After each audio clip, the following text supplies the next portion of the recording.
para nosotros hoy es un día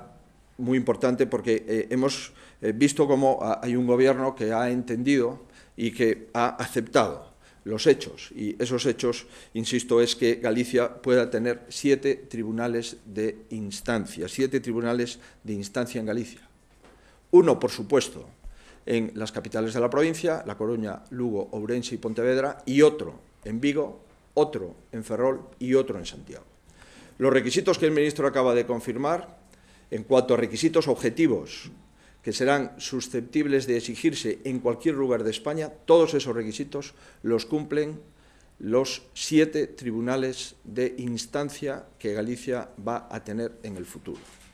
Por lo tanto, esta era una de las principales consideraciones que hacíamos, basada en datos, como acabo de referir de una forma sucinta. El segundo planteamiento que hemos hecho al ministro es el mantenimiento de los partidos judiciales.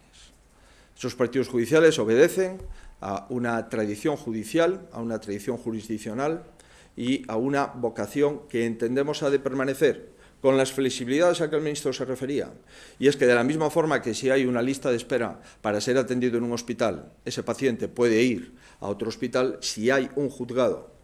que tiene muchos asuntos, lógicamente ese juzgado puede, determinados asuntos, derivarse a otro para que el principio de tutela efectiva sea un principio más eficaz y más eficiente. Y, por último, el planteamiento que hemos hecho al ministro de que se mantengan todos los juzgados en Galicia, los que hay, que se mantengan en el futuro, también ha sido un principio que el Ministerio ha atendido.